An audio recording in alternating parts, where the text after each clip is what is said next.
Dogs have been really important as a model for haemophilia gene therapy for many years, and we've known for quite a while that there's been long-term expression of gene therapy in dog models. There's some data at this meeting which is really interesting, again demonstrating long-term expression of the factor VIII in a number of animals, but the really interesting information that's come out of this abstract is about integration events. Now we know that AAV is typically episomally mediated, but it could of course integrate randomly into the genome. And this abstract presented data on a number of animals and looked specifically at how many times the AAV had integrated into the genome.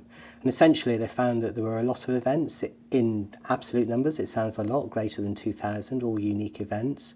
But the important feature of these integrations that they found was that there was no associated problems with them, no tumorigenesis. So though they occur, and they occur randomly, they don't appear to have any significant impact, which I think hopefully is reassuring to us all. We've known that AAV has been used in many, many trials over time in man and in animals, and there's no concern. This data, I think, reinforces the fact that although these events do occur, that to date, when you look at them in more detail, we do get that margin of safety which we hope we will see in the long term in man. Well, of course, it's been wonderful to have an animal model that we could look at some of these preclinical questions related to gene therapy and hemophilia. And we've had hemophilia A dog models available, and they've been subject to gene transfer studies now over more than a decade. Some of the encouraging things that I think investigators can take from these studies is that these dogs live to a ripe old age. They were put down when they were quite elderly, but there was also an opportunity to look at their overall expression over that window of time, and these dogs look like they continue to express over that decade-plus period of time at the same levels as they had shortly after their gene transfer. So with respect to durability, I think they're showing us that that's possible with gene transfer in hemophilia. And secondly, I think people had a lot of questions about would there be any genotoxicity from targeting AAV to the liver.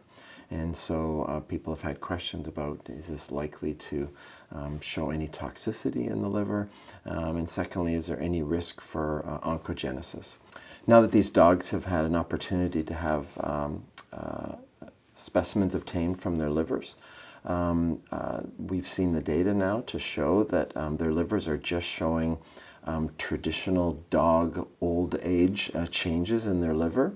There are some pathologic changes there, but they're the same that we would expect to find in older dogs, and no signs of any malignancy in these specimens. I think there's still much to be learned from some of these specimens at a DNA level, and I think those studies are going to be ongoing, but I was really excited to see this data. I think it's something that I can take back to my patients when I'm talking about gene therapy. Of course, we still need to see that data in humans, but I think this is really important for patients to hear this, that their dogs have lived their whole lives post-gene transfer, have had durable expression, and really no signs of malignancy.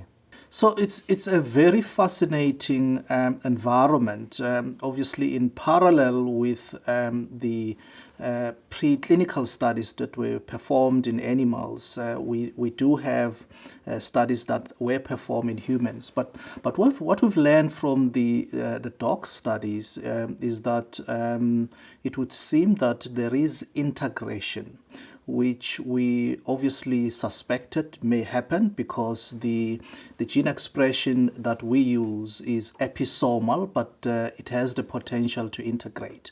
The dog studies seem to indicate, in fact, that may well be the case. And this is an abstract that was presented here, and it shows integration.